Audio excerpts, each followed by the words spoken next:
Hi, everybody. It's Eric Murray from the Sugar Huddle. Well, Monday night's game was really a almost like an elimination game for both the Dallas Cowboys and the Tennessee Titans. Both teams coming off of a bye, both teams 3-4. And since the 2002 NFL realignment, the percentages say that a team that's 3-5 only has a 9% chance of making the playoffs, whereas a team that's 4-4 still has a 31% chance, which is still pretty darn good, relatively speaking. So, needless to say, one of these teams was going to fall to 3-5 and really kind of almost sink their playoff chances, even in wide open divisions like the NFC East and the AFC South.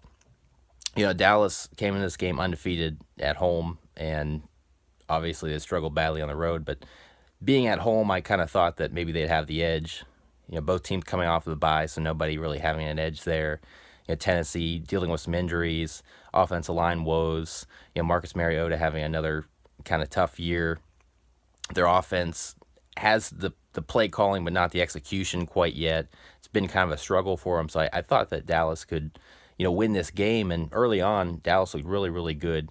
They came out their opening drive, drove it right down the field, kind of almost similar to what New England did in its opening drive against Green Bay on Sunday night, except not quite as up-tempo. But anyways, moved right down the field. But Dallas, we know about all their offensive woes, their play calling, their lack of execution, all these different things. And ultimately, they had to settle for a 38-yard field goal attempt after just moving right down the field. And Brett Maher, who, first year as a Cowboy kicker, has done a really, really nice job. Missed that field goal at the end against the Redskins a couple weeks ago. Long kick, tough kick, just pushed it a little bit. In this case, he pushed a 38-yarder to the right. Very, very surprising, and definitely really helped Tennessee because, all of a sudden they felt like, let's get a little bit of momentum going. And then Marcus Mariota, who ended up having a great game, which I'll get to in a moment, got off to a really, really bad start. He and his teammates struggled to hold on to the ball. Mariota fumbled away the first two possessions for the Titans. The Titans ran something like 5 or 6 combined plays, or 6 or 7 combined plays the first two drives, both times resulting in Mariota fumbles. And then you're saying to yourself, Tennessee's got to get their act together, or else Dallas could really easily take control of this game and maybe blow them out. And Dallas was able to eventually drive down the field and score a touchdown. Amari Cooper, who of course they gave up a whole lot, gave him a first-round pick to get. Dak found him on a couple of short throws, including the touchdown. And then all of a sudden, Tennessee's able to kind of answer right back, and kind of becomes a back-and-forth game, 14-14 at the half. Tennessee really found its groove offensively in the second quarter, and even though it was tied, you felt like, if Tennessee can come out in the second half, which, remember, they got the ball first to start the second half, you kind of felt like if they can kind of continue to do what they did in the second quarter, Tennessee feels like the better football team right now. Their defense is starting to come on. Dallas is starting to falter. Marcus Mariota is really starting to get into a groove, and you saw it really in the second quarter, and that continued on into the second half. The Titans eventually were able to drive down and go ahead 21-14. Then they had another drive where they missed a chip shot field goal. Ryan Suckup, who's usually a really reliable kicker, missed like a 28-yarder, hit off the left post. Tough miss there.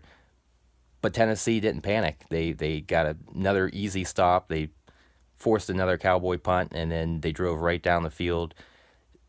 Third downs, I believe they ended up going 11-14, and that's as big as any stat in football. And they were just so automatic on third downs. And the thing is, especially in the first half, they had a lot of third downs where they were way behind the sticks. Like, 3rd and 8s, 3rd and 9s. And then later on in the game, they were able to get it down to like 3rd and 1s, 3rd and 2s. And, Mariota, we know how versatile he is and how mobile he is. He did some nice things with his legs. And then what was really impressive is Dion Lewis, the former New England Patriot. He had a really, really nice game in this one. And, the rushing totals ended up like 62 yards, but they were 62 really nice yards. He had about 60 receiving, I believe, so 122 total. And he made a lot of really nice plays. And for as undersized as he is, he's a tough guy. And he did a really great job, even in between the tackles, of kind of grinding it out. And that's what Tennessee did.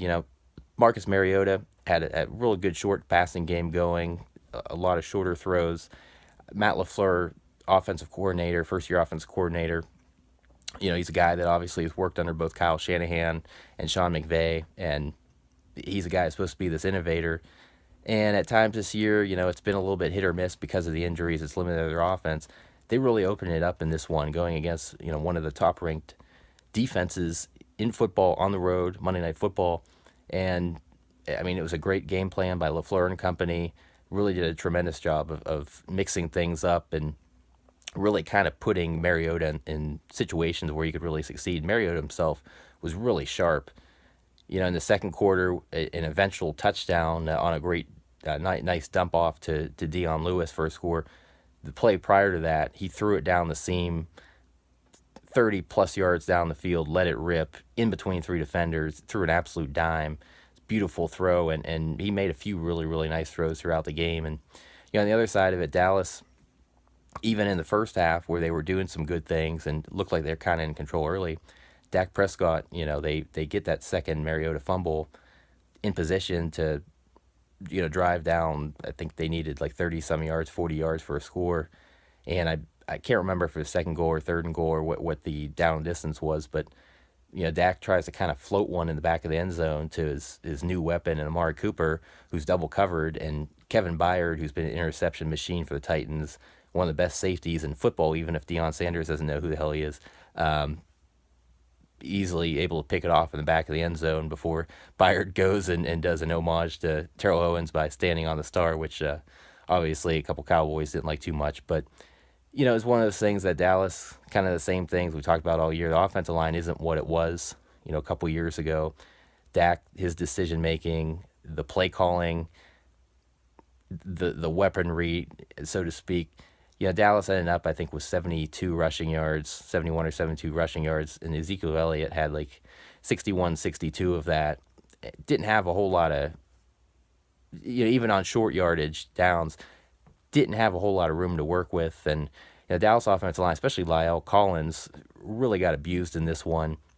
So Dallas's offensive line, they're really starting to fall apart. Something has to change dramatically, and it's to a point where it's not if, but when Jason Garrett's going to get fired, and same with Scott Linehan. They need to mix up his coaching staff right away and need to mix up a lot of personnel as well.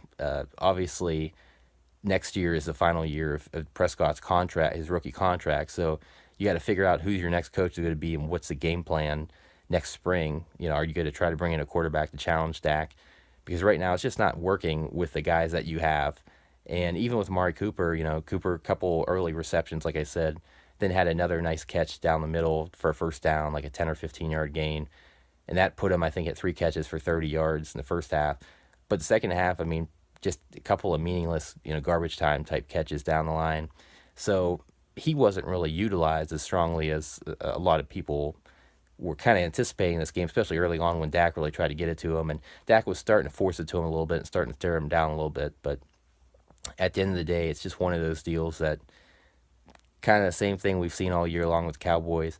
Their defense, and I mentioned this before, even though they're, ranked pretty highly, they don't feel like they're a top 5 type defense in this league. It feels like the stats are deceiving. It still feels like they're not real great in secondary. Front 7 is heavily inconsistent. Sean Lee did play in this game, but he's always dealing with injuries. Jalen Smith and Leighton Vander Esch are both making strides, but they're still improving, so to speak. And their defensive line, like the last couple of years, they can have a real great pass rush. Had 4 sacks in this game, but it felt like the pass rush was much better in the first half compared to the second half.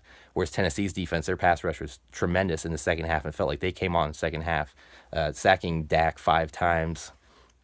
But at the end of the day, both teams have very, very tough schedules. Now Dallas at 3-5, they play Philly. Then they end up having to play Washington and Philly again, New Orleans in between. Titans, you got New England. Then eventually you have another Monday Night Football game in a few weeks with the Texans. So neither team is really in a great spot as far as their upcoming schedule. But Tennessee, this felt like a breakthrough. This was a great all-around team effort.